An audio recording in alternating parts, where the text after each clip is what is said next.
इश्रह ली सदरी व यस्सिर ली अमरी वहलुल उक़दतम मिन लिसानी यफ़क़हू क़ौली। अस्सलाम वालेकुम, डॉक्टर सनिया बशीर है, consultant diabetologist and CEO of diabetes टेलीकेयर।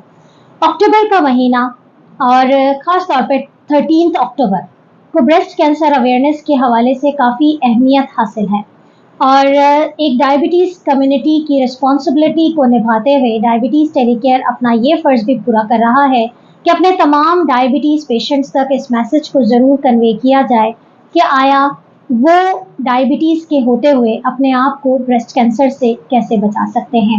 हम सब जानते हैं कि हालिया दिनों में, हालिया अरसे में ब्रेस्ट कैंसर की तादाद में बहुत ज़्यादा इजाफा होता जा रहा है और कैंसर के प्रीडिस्पोजिंग फैक्टर्स में बहुत सारी चीज़ें शामिल हैं, जिसमें जेनेटिक्स भी है, जिसमें फैमिली हिस्ट्री भी है, उसमें मोटापा भी शामिल है, उसमें बहुत सारी चीज़ें शामिल हैं जो कैंसर को प्रोवोक करती हैं। लेकिन हम इस फैक्ट को भी डिनाई नहीं कर सकते कि वो फीमेल्स जो कि डायबिटीज़ से सफ़र कर रही हैं वो भी एक प्रीडिस्पोजिंग फैक्टर है कि उनके अंदर ब्रेस्ट कैंसर डेवलप हो सके।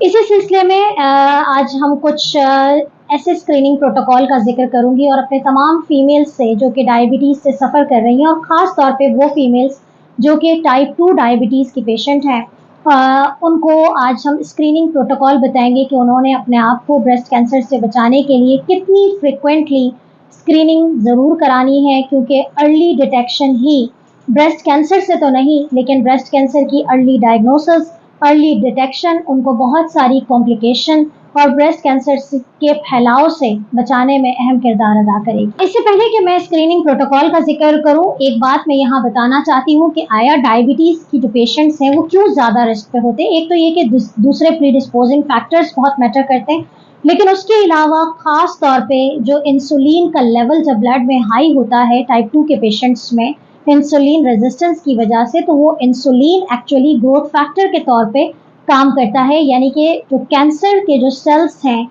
उनकी ग्रोथ में हेल्प करता है।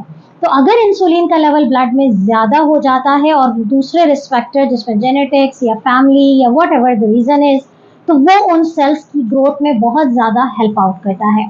लेकिन वजह ये चीज़ यही है, जो इस वीडियो बनाने का अवेयरनेस का मकसद है वो यही है कि आपने जितना जल्दी हो सकता है उसकी डिटेक्शन करनी है। अगर तो अल्लाह ना करे आप कैंडिडेट हैं या आपके अंदर कैंसर सेल की ग्रोथ है, तो इसकी स्क्रीनिंग प्रोटोकॉल में 3 एग्जामिनेशंस होते हैं जिससे ब्रेस्ट कैंसर की डायग्नोसिस होती है। Number 1 mammogram, number 2 breast MRI और नंबर 3 जो कि last but not the least the clinical examination.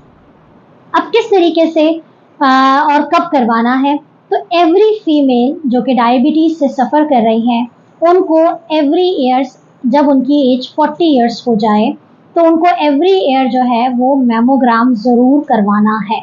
ठीक है, ब्रेस्ट मैमोग्राम बहुत ज़्यादा ज़रूरी है। 25 टू 39 ईयर्स ऑफ एज है और डायबिटीज़ है तो उसमें क्लिनिकल एग्जामिनेशन बहुत ज़रूरी है।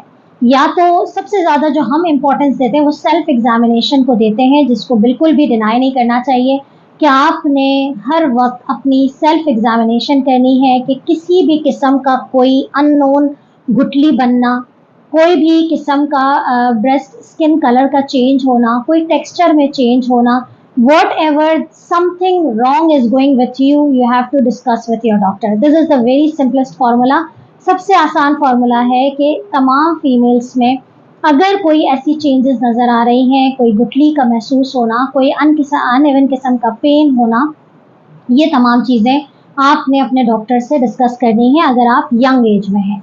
अगर आप 40 या 40 क्रॉस कर चुकी हैं तो आपके लिए ज़रूरी है कि हर साल आपने मैमोग्राम लाजमी करवाना है।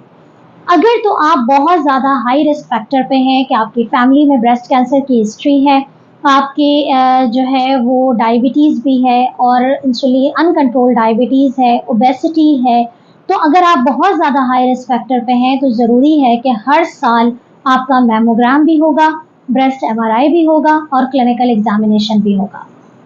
बहुत ज़्यादा ज़रूरी है कि इस अवेयरनेस सेशन के मौके पे हम आपको ये बात बताते चलें कि सेल्फ एग्जामिनेशन की बहुत इंपॉर्टेंस है।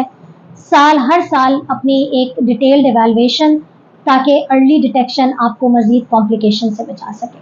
अल्लाह ताला हम सबको तमाम बीमारियों से महफूज रखे और अपनी अमान में रखे। जो दुआओं में याद रखिएगा। अल्लाह हाफ़िज़।